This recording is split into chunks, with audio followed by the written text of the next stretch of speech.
Quais foram os times que mais gastaram dinheiro com contratações nessa janela de transferências? Quais foram aqueles que mais contrataram jogadores? No vídeo de hoje do canal do Nicola, a resposta para as duas perguntas. Falo também sobre o Corinthians. Tem alguma chance de Fernandinho do Manchester City ser contratado?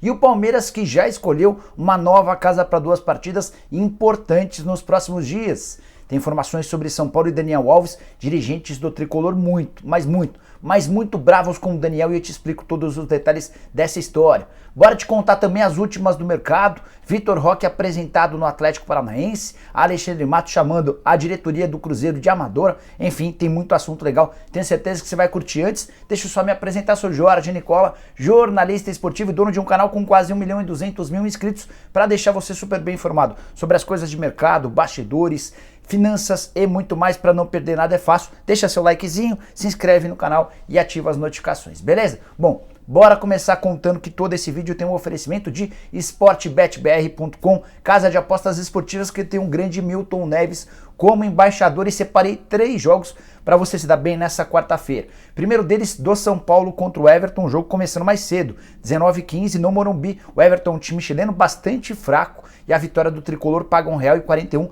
para cada real apostado. Um pouco mais tarde tem Libertadores da América com 2 partidas. Corinthians e Deportivo Cali, vitória do Timão na Neoquímica Arena, paga R$1,31. Já o empate paga R$4,66.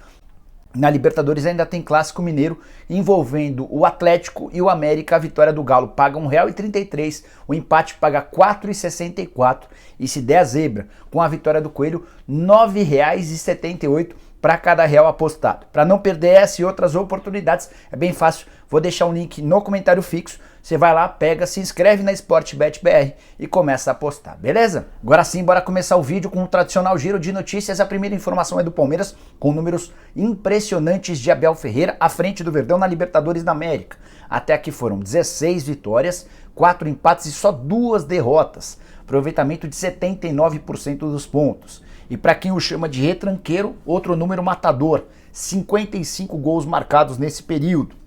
Falei sobre Palmeiras, quero contar sobre o Corinthians, que já havia vendido até o início da tarde dessa quarta-feira mais de 40 mil ingressos para o confronto contra o Deportivo Cali de logo mais. Restavam apenas ingressos mais caros, partindo de R$165, tem ingresso sendo cobrado ou comercializado por mais de R$500, um absurdo.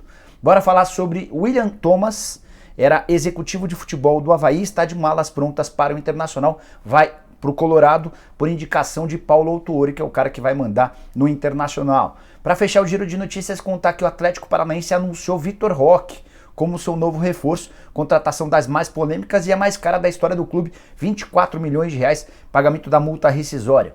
O Cruzeiro alega que vai levar esse caso à justiça. Já contei para vocês num vídeo dessa terça-feira que o Cruzeiro se baseia nesse pedido pelo fato de ter registrado na Federação Mineira um contrato de renovação. Só que essa renovação ela só foi feita depois de o Cruzeiro ser notificado pelo Vitor Roque da negociação com o Atlético Paranaense. A tendência é que não dê nada. Alexandre Matos, por sinal, chamou a diretoria do Cruzeiro de amadora. Recado endereçado a quem estava tocando o departamento de futebol. A última informação do giro de notícias, contar que o Internacional vai pagar R$2 milhões em dinheiro e abriu mão de mais R$7,5 milhões que receberia do Shakhtar Donetsk pela transferência do Vinícius Tobias para contar com Alan Patrick em definitivo. Era um namoro antigo, o Internacional queria o Alan Patrick por empréstimo, o Shakhtar bateu o pé que só negociaria em definitivo, e nesse pacote de R$9,5 milhões, sendo R$2 milhões em dinheiro, o Inter acabou por contratar o ex-jogador do Santos. Bora falar agora sobre o Grêmio, que vai embolsar nos próximos dias R$30 milhões, tudo por causa da transferência de Matheus Henrique para o Sassuolo. Ele já havia sido vendido na oportunidade por €4 milhões ou R$20 milhões. Mas havia uma cláusula garantindo ao Grêmio a aquisição ou repasse de mais um percentual ao Sassuolo, caso o time se mantivesse na primeira divisão. E o Sassuolo garantiu no último final de semana a permanência na elite do futebol italiano e vai precisar desembolsar mais €6 milhões ou R$30 milhões, um pacote de R$50 milhões pela transferência do Matheus Henrique. O Grêmio ainda vai ter direito a mais 10%, de olho no valor de uma venda futura. Volante revelado na base do Tricolor, que disputou 139 partidas e 11 gols antes de se mudar para a Itália. Quero falar agora sobre o Atlético Paranaense. com informação sobre Fábio Carille, que é o mais novo comandante do Furacão. Contrato fechado nessa quarta-feira, o Carille desembarcou em Porto Alegre, se reuniu com o Petralha e eles assinaram um vínculo de 2 anos. A ideia do Petralha é repetir o sucesso que o Carille conseguiu no Corinthians, com o tricampeonato paulista e um título do brasileiro. É bem verdade que nos outros trabalhos o Carille passou bem longe de conquistar títulos. Eu não o contrataria. Acho que o Atlético precisava buscar outros caminhos, mas deseja sorte ao Atlético e também ao ex-treinador alvinegro. Só para completar, é legal informar que o Atlético também fez contato com o Silvinho, que preferiu continuar em Portugal. Ele está morando lá ao lado da família. O Felipão também foi procurado nos últimos dias, não para o cargo de técnico, mas por uma espécie de coordenador. A ideia do Atlético era transformar ou fazer do Felipão o mesmo, dar ao Felipão o mesmo cargo que tinha até outro dia o Paulo Autuori. Felipão preferiu continuar em Portugal, onde a parte da família está morando, recusou o convite atleticano. Bora falar agora sobre São Paulo e Daniel Alves. Certamente você já viu que o Daniel Alves fez críticas pesadas ao tricolor em uma entrevista à FIFA. Ele chegou a dizer o seguinte, abre aspas, tomei a decisão de ir para o São Paulo para realizar um sonho e pensando que poderíamos construir alguma coisa juntos, mas começou a falhar a estratégia. Cheguei no meu limite. Quando você começa a viver lindos momentos em lugares diferentes, compara uma coisa boa e uma coisa ruim. Nesse caso ele está falando que a coisa ruim é o São Paulo. E agora vem a parte pior. Aí você fala, cara, a abelha não tem tempo de ensinar a mosca que mel é melhor do que merda. Fecha aspas. Essa foi a declaração do Daniel Alves se referindo ao São Paulo e a passagem dele pelo tricolor. Todo mundo na diretoria do São Paulo ficou muito, mas muito irritado. Conversei com 2 pessoas importantes do São Paulo, as 2 pediram anonimato, mas se referiram ao lateral direito das piores palavras possíveis. Eu selecionei algumas que podem ser ditas.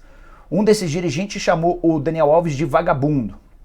O outro dirigente se referiu a ele como um mau caráter e afirmou que ele se acha maior do que o São Paulo, algo que nunca será. Mas a parte pior vem agora. O Daniel Alves está recebendo salários do tricolor desde janeiro. Uma das pessoas com quem conversei me assegurou que os salários estão sendo pagos absolutamente em dia. E você pode estar se perguntando que salários são esses, Nicola? Que o São Paulo devia 25 milhões de reais ao Daniel Alves pelos salários atrasados e a rescisão, uma grana que ele teria a receber. Isso foi dividido em 5 anos, prestações começando em janeiro. E o valor pago ao Daniel Alves por mês é de 472 mil reais por mês. Com detalhe de que ele ganha no Barcelona 83 mil reais. O salário do São Paulo é muito maior do que o do Barça. E ainda assim ele se refere ao São Paulo dessa maneira. Dirigentes do São Paulo não engoliram bem essa história. É óbvio que vão continuar pagando, até porque é uma série de sanções em caso de não pagamento. Mas o Daniel Alves agiu de maneira, na minha opinião, extremamente grosseira, leviana. E você, o que você achou dessa história? Use o espaço para comentários para deixar sua opinião. Bora falar agora sobre os clubes que mais gastaram e os clubes que mais contrataram. Um levantamento bem legal feito pelo Espião Estatístico. E a informação primeira é de que aquele clube que mais gastou foi o Botafogo, com quase 70 milhões de reais em investimento. Primeiro o Botafogo com 70 milhões, o segundo o Atlético Paranaense com 54 milhões, o terceiro o Flamengo com 51 milhões de reais. Na sequência aparecem o Palmeiras com 36 milhões, o Internacional com 10 milhões e 800 mil, o Fluminense é o sexto com 10 milhões de reais e o Fortaleza é o sétimo com 9 milhões de investimento. Queria contar para vocês sobre os reforços do Botafogo, que foi o time que mais investiu. Reforço mais caro, Patrick de Paula, 33 milhões de reais. Na sequência, Vitor Sá por 13 milhões. Gustavo Sauer, 10 milhões e 200 mil. Tietê, mesmo valor, 10 milhões e 200 mil. Felipe Sampaio, 2 milhões de reais. Luiz Oyama, 1 milhão e meio de reais. Se a gente já falou sobre quem mais gastou, quero contar sobre quem mais contratou. É importante lembrar que esse levantamento do Espião Estatístico leva em consideração os 20 clubes da Série A, além de outros 3 da Série B. O Vasco, o Cruzeiro e também o Bahia. Só para completar, os times que mais contrataram. Juventude foi o primeiro, 23 registros. Bastante, hein? Segundo lugar para o Cruzeiro e para o Vasco da Gama, empatados com 21 contratações cada. Depois o Avaí e o Atlético Goianiense com 18 reforços, o Atlético Paranaense com 17 contratações e o Botafogo com 16 caras novas desde o início da temporada. A janela de inscrições se encerrou nessa terça-feira. Os times só podem contratar a partir de agora jogadores que estavam desempregados até essa terça-feira. Para fechar esse papo sobre contratações, uma curiosidade.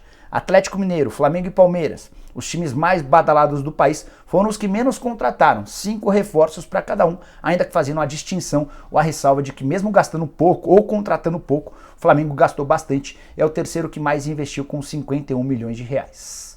Bora falar agora sobre Fernandinho, volante do Manchester City. Será que ele pode pintar no Corinthians? Essa pergunta me foi feita por pelo menos 3 pessoas durante o programa do Nicola, o último programa do Nicola. Levei essa questão para um dirigente alvinegro e perguntei, e aí, tem alguma chance?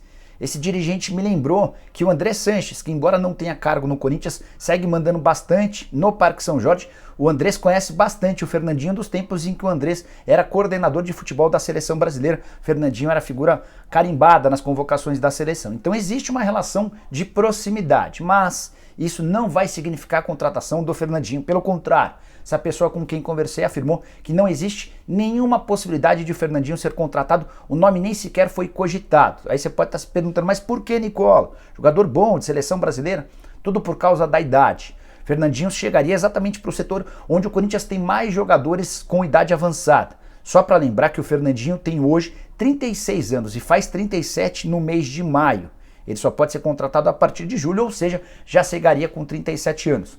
Para se juntar ao meio campo com Renato Augusto de 34 anos, Paulinho de 33, Juliano de 31 e William também com 33. Então, se você, torcedor corintiano, em algum momento se empolgou com a possibilidade de ter Fernandinho vestindo a camisa alvinegra, pode tirar o cavalinho da chuva.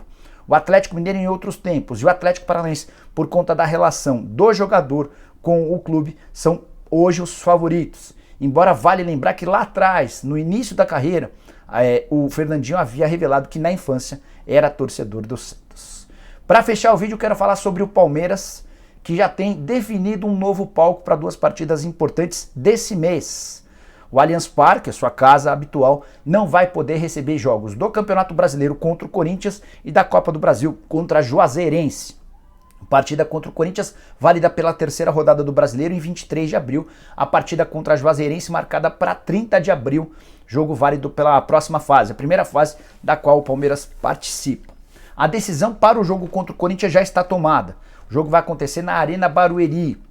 Inclusive a Secretaria de Esportes de Barueri já confirmou, tá tudo ok. Restam apenas os detalhes burocráticos da confirmação junto à CBF, o campeonato é da CBF.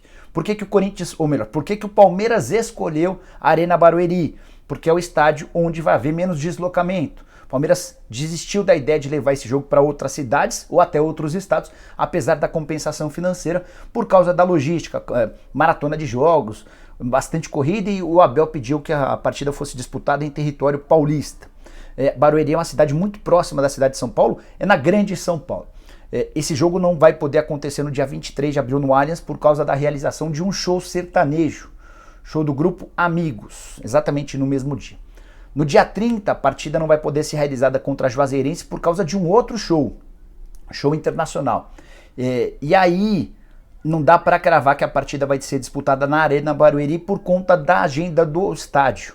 No mesmo dia 30 tem um jogo do Oeste contra o Cianorte pela Série D. E no dia 1º o estádio já está fechado para um outro evento. Então agora as partes tentam encontrar uma solução antecipando o jogo do Oeste contra o Cianorte ou fazendo até 2 partidas no mesmo dia. Isso tudo vai ser debatido nas próximas horas, mas a grande pergunta que fica é: o Palmeiras está lidando bem com a realização de jogos fora de seu estádio? Eu mandei essa pergunta para um dirigente palmeirense, lembrando que a W Torre devia um caminhão de dinheiro ao Palmeiras por shows realizados no Allianz Parque que não tinham um repasse pago ao Palmeiras. Essa pessoa me assegurou que desde que a Leila assumiu a presidência do Palmeiras, a relação entre W Torre e Palmeiras é das melhores. Eu perguntei, tá bom, mas e a dívida, como é que tá? Essa pessoa disse que a dívida está sendo debatida, discutida internamente, mas o casamento entre W Torre e Palmeiras nunca viveu momentos tão bons. Resta saber se a torcida está engolindo bem essa história de ter de jogar a todo instante fora de casa ou com parte do estádio interditado, como aconteceu na final do Campeonato Paulista. Vocês vão lembrar que o palco do Maroon 5 já estava montado e quem ficou atrás do gol não conseguiu ver a partida, exceto pelos telões. E você, curtiu o vídeo? Esquece de deixar like não, se inscrever no canal, se inscrever no nosso canal de cortes. Quando a gente bater 80 mil inscritos no canal de cortes do Nicola, youtube.com/cortes do Nicola, a gente vai sortear um prêmio bem legal para vocês, beleza? Abraço, tchau!